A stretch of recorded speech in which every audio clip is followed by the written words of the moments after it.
خۆشەویستانم یاری FC25 بڵاوکرایەوە ئێستا دەتوان لەسەر پلیستیشن، ئەکسبۆکس یاخۆ نینتندۆ سویچ بەدەست بخەن لە ڕێگەی یاری سەردەم پەیجێک هەژمارێک لە ڕێگەی فەیسبوک و تیکتۆک جێگەی ئەمانن جێگەی زەمانن لە ڕێگەیانەوە دەتوانی نەک تەنیام یاریە زۆرینی هەر زۆر یاریەکان بەدەست بخێ بە سەرکی زۆر مناسب بەبێ ئەوەی ئەکاونتەکەشت بانبی یاری FC25 لە 25,000 دەست پێ دەکات نرخی لایەن Resident Evil 4 بە 20,000 دەست پێ دەکات Red Dead Redemption 2 لە 5,000 دەست پێ دەکات God of War Ragnarok لە 25,000 دەست پێ دەکات Call of Duty Black Ops 6 لە 35,000 دەست پێ دەکات لایەن بەردەستە یاری Black Myth Wukong لە 42,000 دەست پێ دەکات گەیم پاسیان هەیە بۆ 21 ڕۆژ تەنیا نرخی 3,000 دینارە و بێگومان FC25 لەسەر Xbox لای ئەوان دەست دەکەوێت ئێستا دەتوان لە ڕێگەی فەیسبوک و تیکتۆک سەردانی یاری سەردەم بکەن فۆرمان لەلایەن هەموو یاریەک بەدەست دەکەوێت و سپاس بۆ سپۆنسەریکردنیان ڤیدیۆیە لە چەناڵی ژیر سلااو ڕێز و خۆشەویستیم بینەران و بیسەران بەخێر بن بۆ ئەڵلقەیەکی نوێی تاقیکردنەوە یاریەکان و زنجیرەی ناسادنی یاریەکان ئەمڕۆ چی تاقی دەکەنەوە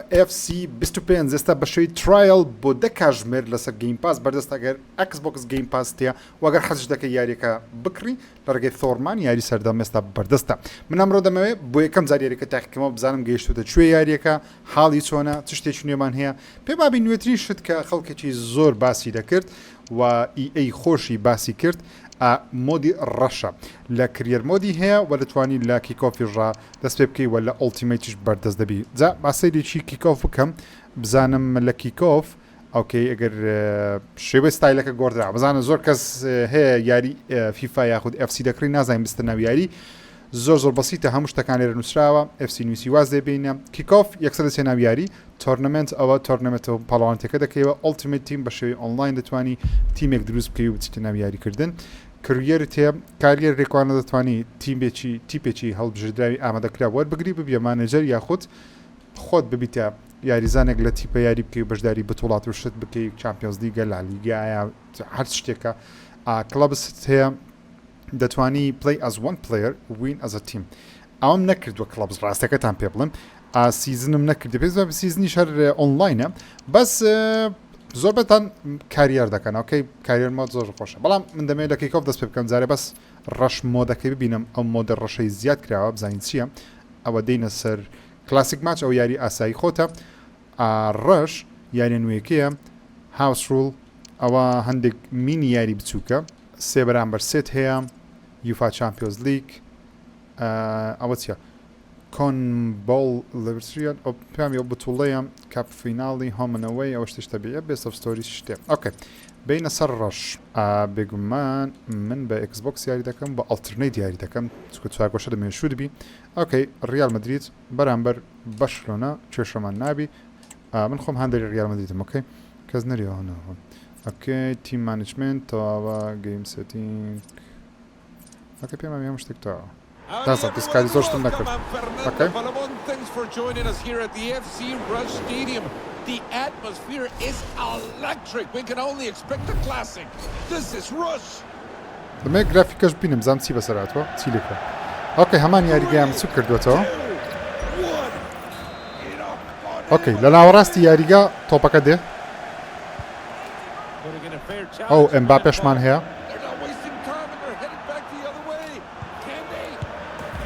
گۆڵی یەکەم زۆر باسانی ئەو چی دەرێ باسانی یاری دەکەم پرۆفێشناڵە یان وەڵد کاسە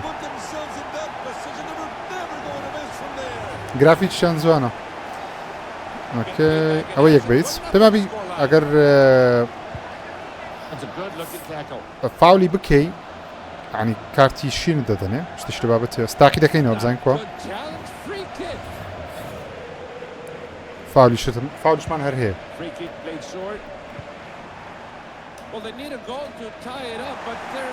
با قەز لێم دەبزانم کارتی وەردەگرم وەرم نەگرت مێ وەگرم کارتی چی وەگرم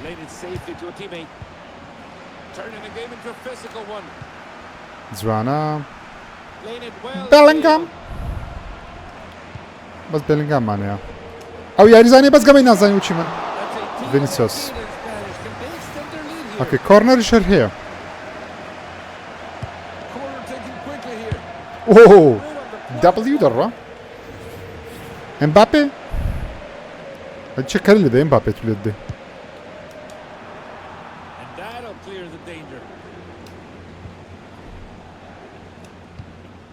اوكي امبابي ورا صاروخك نبو وەرگرەوە وەکە ساکە گچکەیە پێما بی ئۆفسایدیش ئەو خەتانە ئۆفساید دینە ئۆفسایدەکە لە چارەیەکی کۆتاییە وات چ گۆڵ ناکەی ئەو خەتای من نەبوو 5 دقەمایە ئۆکێ وەخت دێتە خوارێ تا بە فاولە چ بکەین اوكي توتسو دبي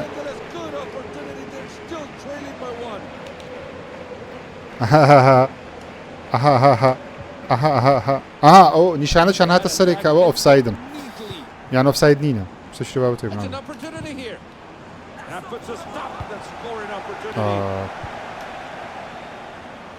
كارتكم ديده ما كارت شو اقرب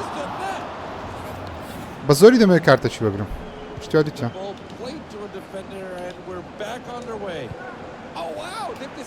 show off everyone here. A bit of room out wide. You can't go like that. You cannot be serious. Okay, blue card. كارتي وقت ياخذ لك دسته دري. And they've got the ball back in play. Okay, Vinicius goal çıkart. Grafik جوان ببراستی. سیدی چی یاریزانەکان شتەکان بکەم کە گرافیک جوانە ما یعنی کراودەکە دەوروبەریان پێ دەڵێن خەڵکی دەوروبەری مشەجیعەکانیش جوان نیشان دەدا بەس پێم وابی سیستەمێکی نوێی کامێرەشیان دانایە با تەماشایەکی بکەین هایلایتر ریپلی اوكي او هوا instant replay view edit match timeline اوكي دەمێ Vinicius او broadcaster چیە هاتم کامێرەی بگۆڕم باشە اوكي دەمێ بگۆڕم اوكي کامێرە دەگۆڕێ اوكي ئەها ئەوەیان زیاد کردێ create a tool اوكي ئەوەش زیاد کرێ هەدێنە سەر کامێرەی ئەو دەتوانین ڕیکۆرد کەی سپید ئەوەش سرعەتەکەیە فلتەریشمان هەیە ڕەش و سپین تەرتیبات اوكي اوكي اوكي alive effect شت هەیە contrast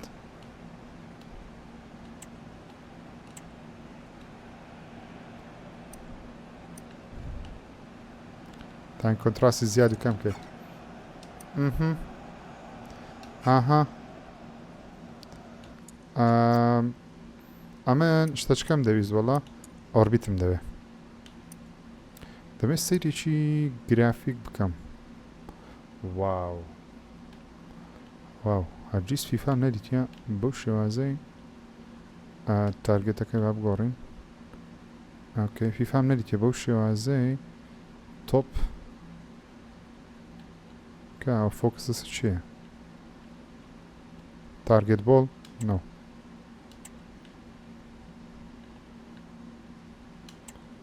no اوكي كمان نزيكا او برا چی دیتر رادیم اوكي سبرێکتان هەبی لەگەرم باشە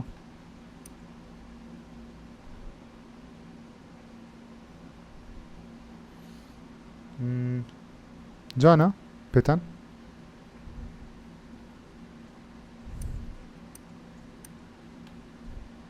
اوكي دەمێ ئەمباپێش ببینم where is Mbappe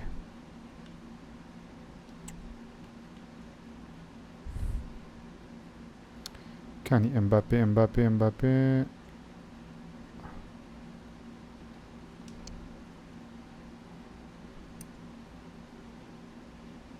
زدوبەر جی پیسیش بووە قژیشی خراپ نییە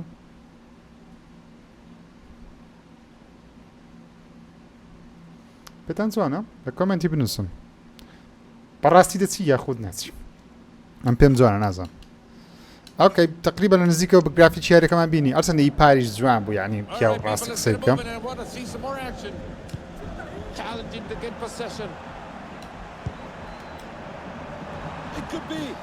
دا شكرا باشا اوكي نشانك هاتو يعني اول لعيبك هاتو جوري اوي كارتا زوري ما يعني اوي سره هو ليفاوسكي 20 ثانيه كش معي بيتو جوري And look at that, we might be seeing a counter. شەوتی 5 دقیقەیە That's a dangerous spot. یان گەمەکە 5 دقیقەیە And that'll be out for a throw-in. لەو ڕەشەی لەو مۆدی ڕەشەی یاریگە زۆر بچووکترە مەجای حرەکەی کەمە یعنی زۆرە زیاتر Really good stop by the keeper.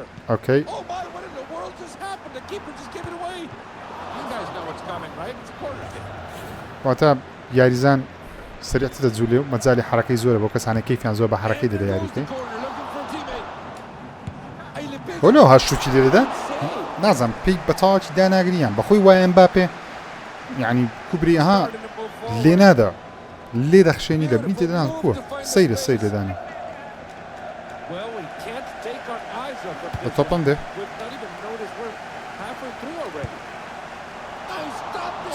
زوو خێرا خێرا خێرا خێرا خێرا خێرا ئەها Vinicius. Ball back to the defense.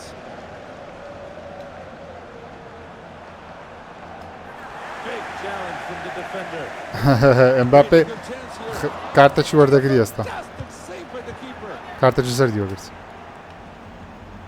And look at that move, incredible skill. That's a nice looking move. A routine save by the keeper. دەم بە Mbappé گۆڵی کەم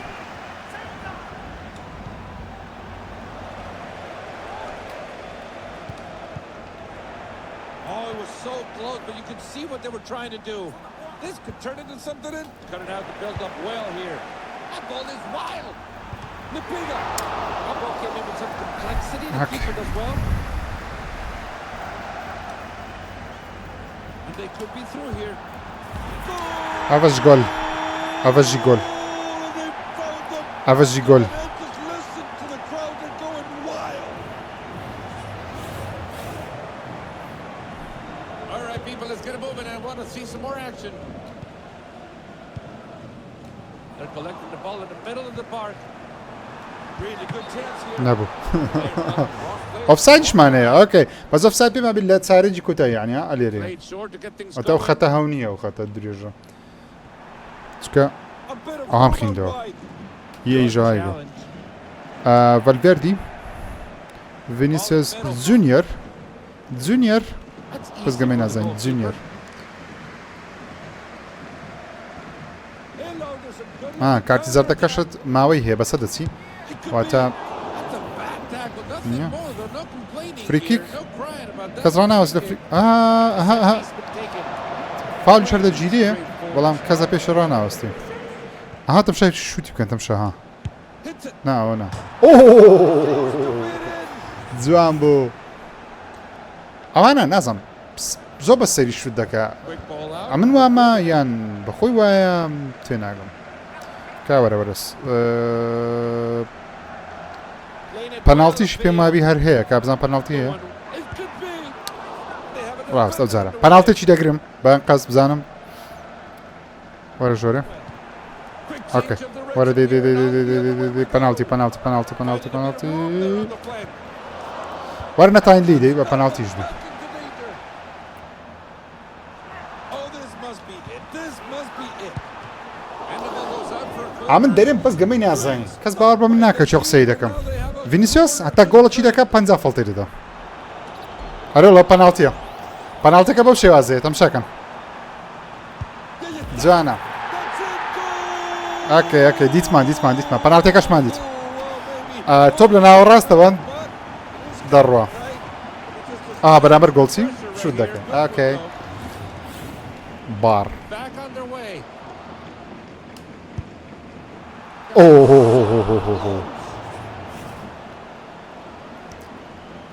ڤالڤێردی کارتی زەردی هەیە و ئەمباپێ زەردی ئەگەر بتە سۆر نابتە سۆر دەبتە شین Really good chance here. That was a great job by the keeper. We're going into the last 10 seconds.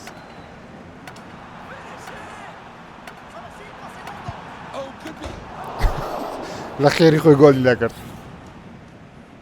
And we're back to moving the ball again. And there he goes. That's the final whistle, folks. It ends. It's a goal, kid. It was a convincing Okay. performance. Controlled the game all over.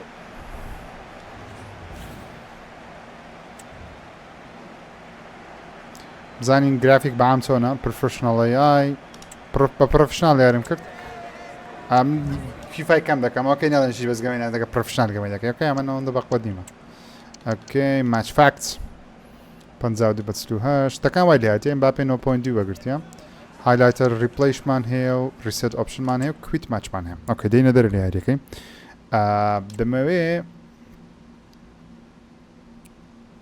ئەوە چیە ئۆکەی بێمە سەر مانێج کاریەر لێرە دەتوانین کارێکی نوێ هەڵبژێرین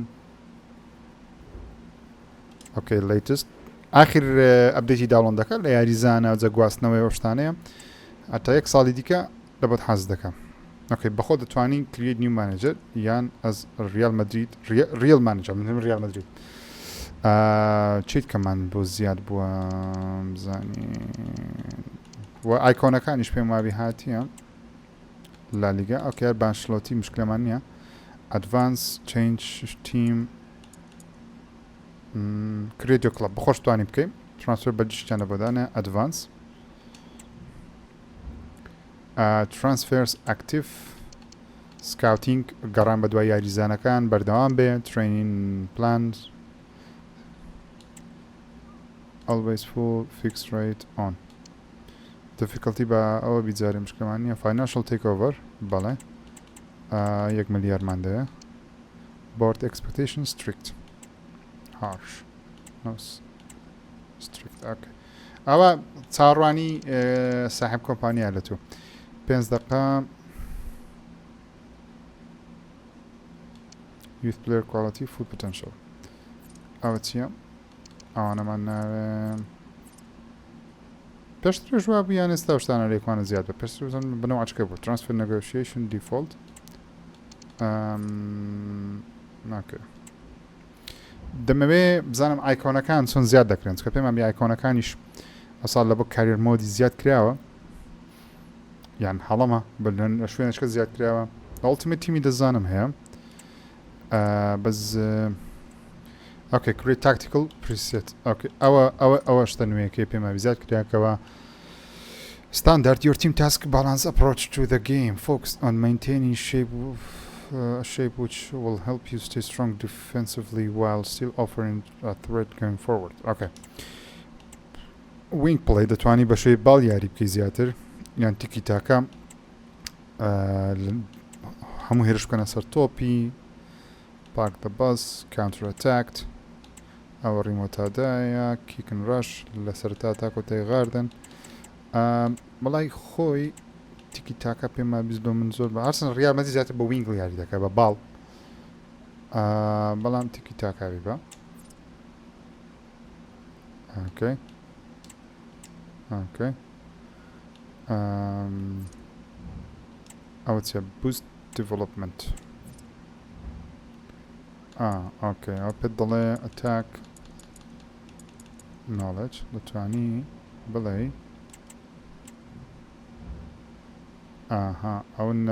ئەو چیە کۆچ اوكي ئەو نەفەری تەعین دەکەی تاوەکو یاریزانەکەت تەمرین پێ بکە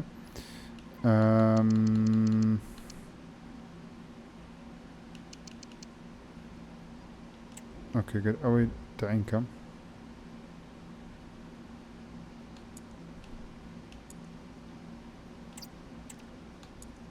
اوكي ميدفيلد یەکە چیش لە بۆ ناوەڕاست ئەوە پێما بدە بە ناوەڕاست ئەستێری باشی هەیە دیفێنس هیچ لە بۆ دیفاعی مدەڕیبە چی لە بۆ دیفاعی دابنێن دیفاع چه دیفاعی باش اوكي ئەو دیفاعی زۆر باش ئەکسپەرتە دیفێنس بەڵێ goalkeeping یەکەچ لە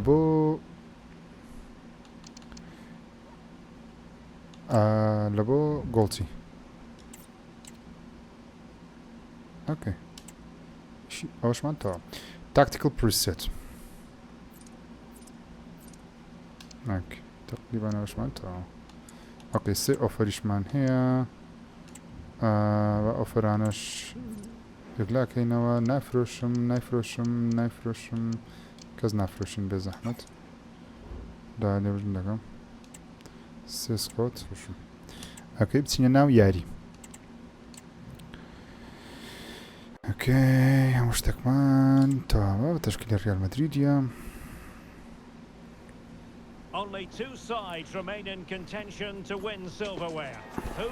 زامیز گۆڕایە هەری پارە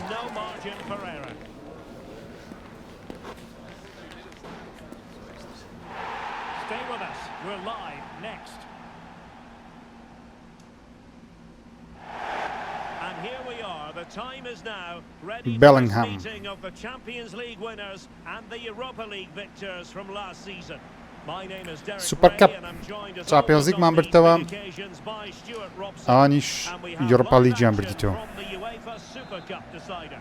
How do you see it panning out, Stuart? The instructions will have been clear from the managers, Derek. Stick to the game plan, don't take risks in your defending third, and embrace the occasion. Don't be frightened of it. What a game this should be. بەس ئەزەکەم کامێرە تۆزێک لە پێشە گەل بیڕێک ببینە پاش باشتر دەبی کامێرە تێلێ برۆدکاست تێلێ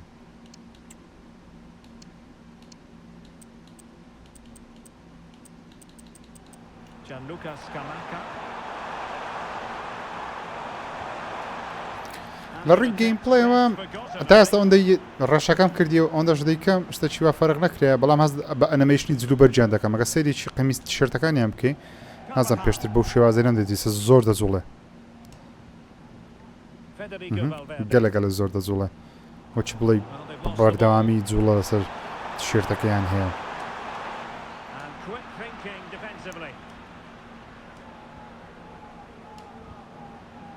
Kylian Mbappe. Plenty of support here. فاولی ژمارە 1 As the flow was stopped. ئەم حرەکەیە هەبوو پێشترم خۆتوڕەکردن کارتی زەرجی شیوە گرت کاکەم ئۆدیلیەن کۆسوناوە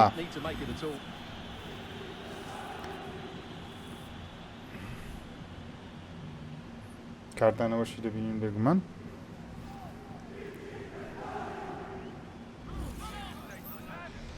ئەوەش کامێرە کەسی یەکەمە POV کامێرە لە بۆ حەکەمی حەکەم دەرێ بڕۆ پاش تکایە بڕۆ پاش لێرە زیاتر نەیە پێش باش دەنجیشیان هەیە ئەوکەی جوانە ئەویان جوانە بەزەمە ئەوە شتانە مسکیپ دەکەن ئەوکەی کەم جار ئەیم کە دواتریش ئەوە دەزانین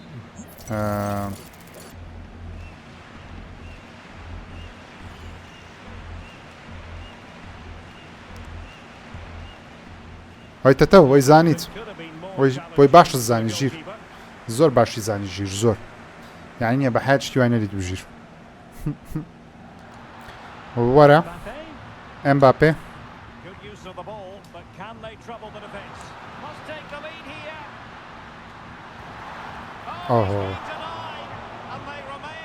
بەڕاست پاوەشۆت داگر بە لەوانەیە گۆڵ بە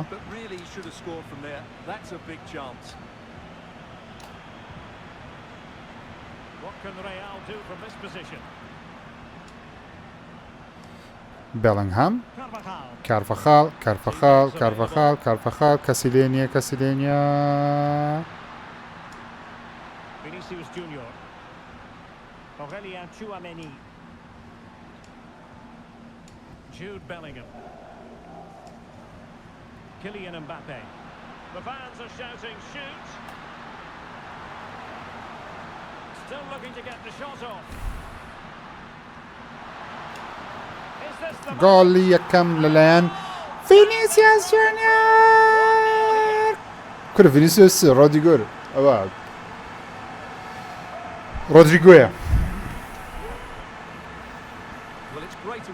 گۆڵێکی زۆر ناشیرن و بێمەعناوە بەزدێ ڕوومەوە بوو ئاها گۆڵ تاکتیکڵ باشە ئەها ئەوساید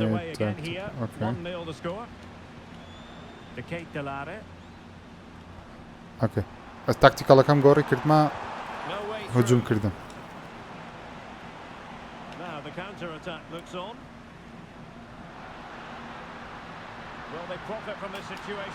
And he might be through here. Oh, a really tiny break, but a really shoddy finish. Well, they're so dangerous when they ئەخە تخوا ئەوە شوتە تخوا ئەوە شوتە پاوەڕ شۆتم داگرت نەدەبێت داگرم پێویست پێ نەبوو لەو جێ Andrea's حركة creative جوانة. tendencies coming to the fore. Still not clear.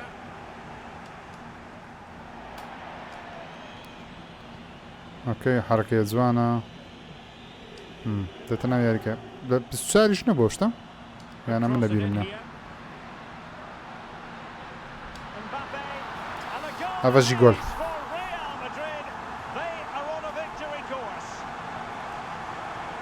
ئەمباپێ ئەو کامێرە کەسی یەکەم ئەوەشمان هەیە جوانە POV ئەوە نوێیە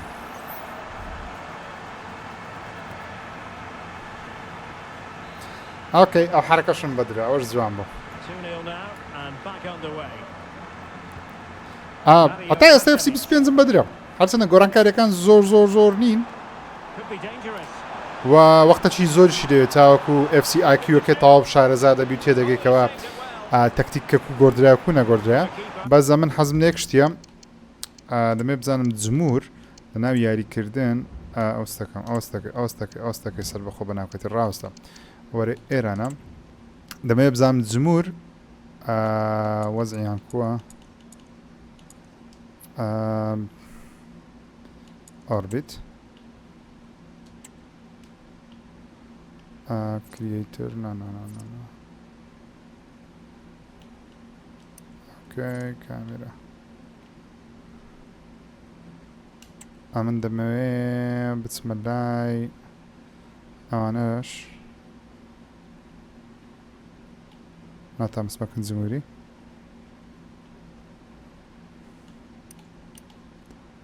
ئادێگەر بچینە کن جمهوری بزانین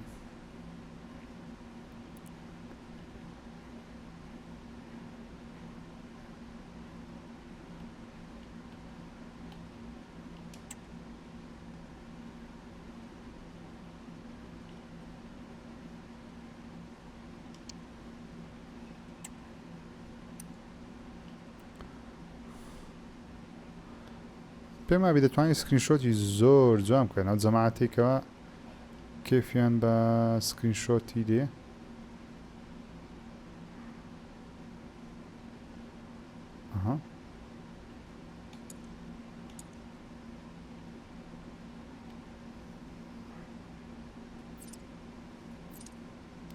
مەسەڵەن دەتوانی ئەوە فلتەرێکی بەکاربێنی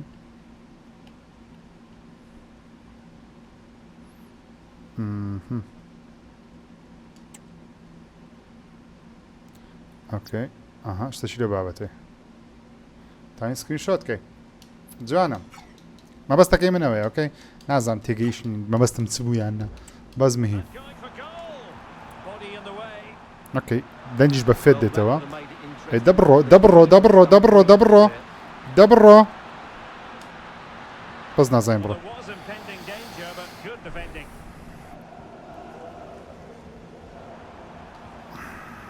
Scamacca.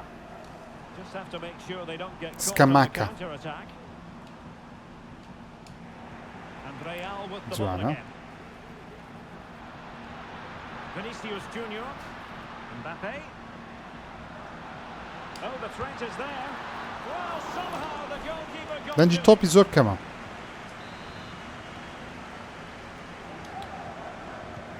Over it comes. Well, he made the catch under چ pressure. نەبوو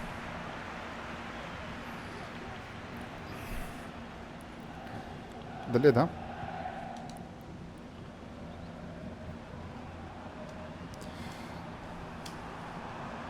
Mario Pasalic.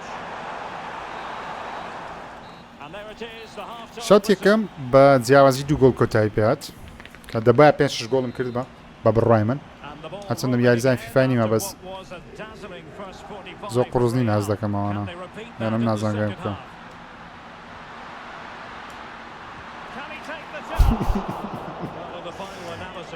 Rodrigo.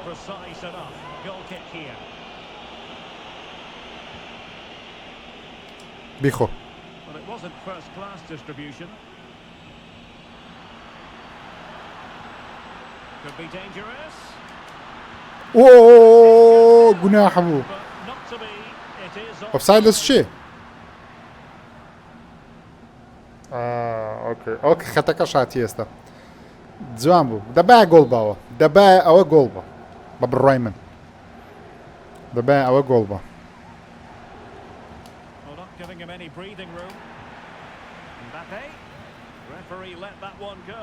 Play on. Can they convert? A goal! ئەمباپێ گۆڵی خۆیان دەکەم For him today. They simply can't stop him. No one. گۆڵی خۆی هەر دەکەم ئەمباپێ Is this going to be a thrashing? 3-0 now. Incisive pass. A matter of keeping his composure. وەرە ئەمباپێ وەرە هێلۆ Mbappe. Just the challenge that was required. شتی وایە مندی لێ برای من بە چاوم بردن یەکسەر دیفاع ڕیالی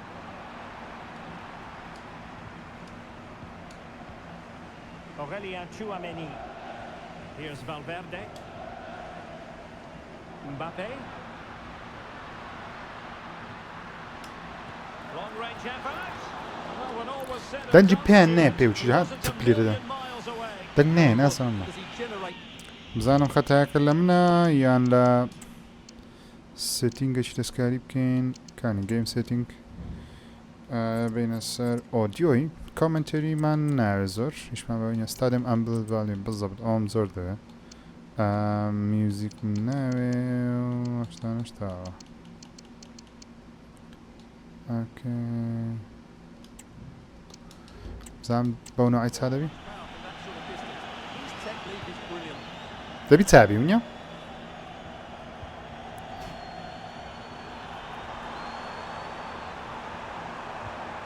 Mario Pasalic. An important interception.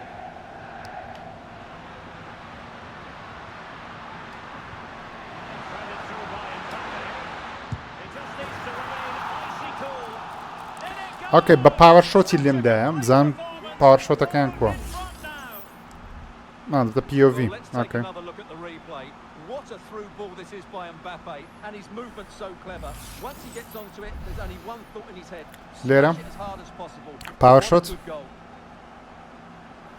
جوانە ئۆکێ دەی پاوەر شۆتی پیشان نەداوە بەسە ئەجا ئەگەتان لێ بێ کە جەماعەتی پلەیستێشن 4 و ئەکسبۆکس وەنی ئەو هایپەر مۆشنتان نییە یعنی شتە چیوە ناگۆڕجێرە بۆ کۆنسۆلی ڕابردوو هەندێک لە حرکات و تەکنیکە نوێیەکان شمیلیان ناکە ئەو فاول برام ئەم بەخۆم دەزانم فاولە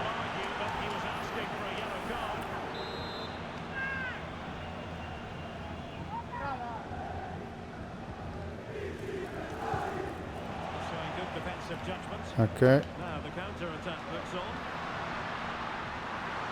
Rodrigo. All hands on deck. It's got to be.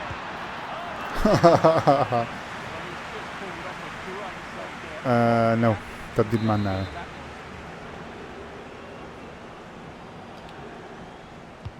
Trying to deliver it accurately. The danger is still there.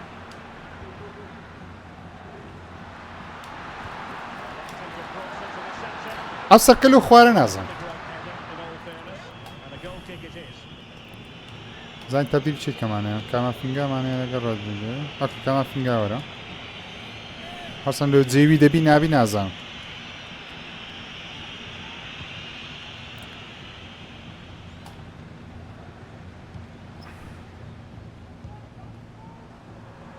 Well, we have 20 minutes left in this game. Well, that's how to keep the opposition at bay. Jude Bellingham. And now Rodrigo. This looks more than decent.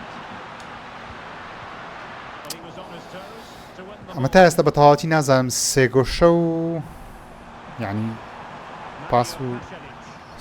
ثروی بە تەواوەتی بەکاربینم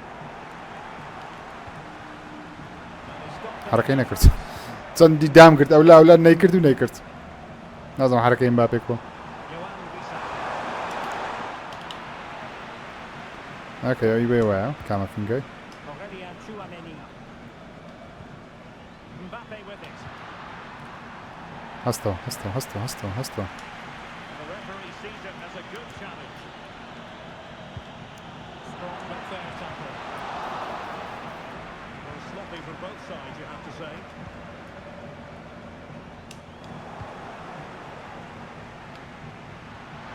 Oh, he looks threatening. وەرە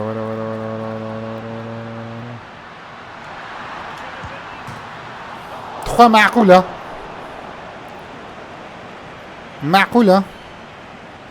معقولە نا گۆڵی گۆڵینەکەی هیچ معقول نییە هیچ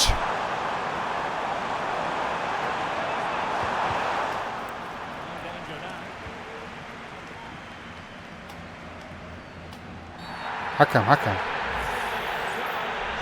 حەکەم تووڕە بوو هاتوو بووی کات سۆر حەکەم تووڕە بوو POV کامیرە حەکەمیە جوانە بڕۆ دەرەوە ناو یاریگای من وڵای پێشوەختە ببەر بەوە ئەمباپێ بەس دەی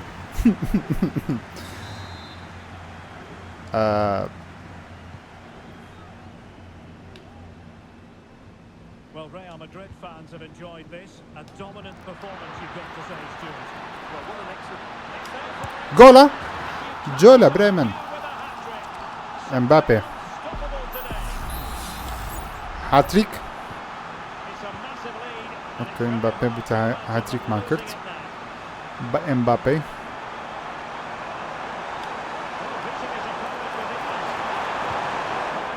گۆڵتیم دەری نایت ئەلاز نەبوو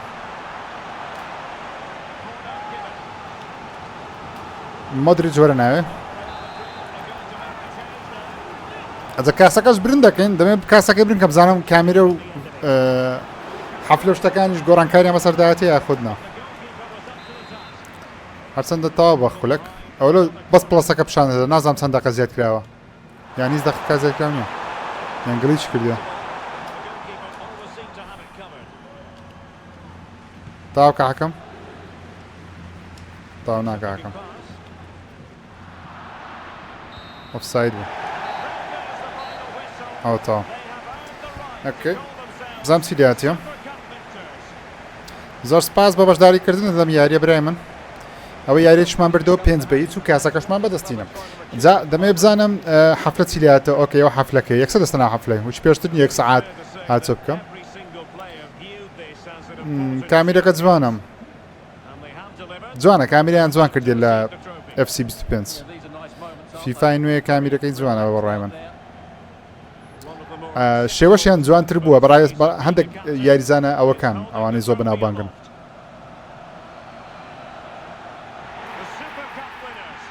تاهەوە دیلەیەکێ دیلەی تاخیربوونەکەیە بەردەوام هەست دەکەم ئەمباپێ یەکەم کاس خۆی بەدەستینە ئەرێ وەڵڵە بەحیاتی جارەچکە ناسمە یەک فەریقی دیکەم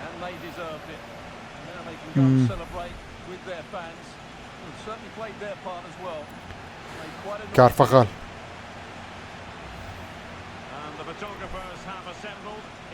ڕسمی بگرن ریال مدرید UEFA Super Cup champion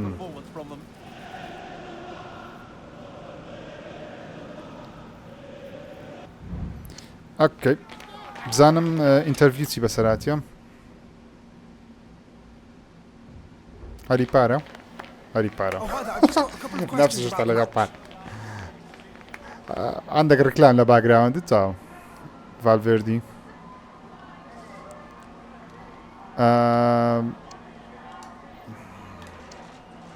دەستخۆشی لە ڤالڤێردی دەکەم ئەمجارە ڕۆدریگۆ ئۆکەی تەشجیعی دەکەم ماریۆ پڵستەی باش کاکە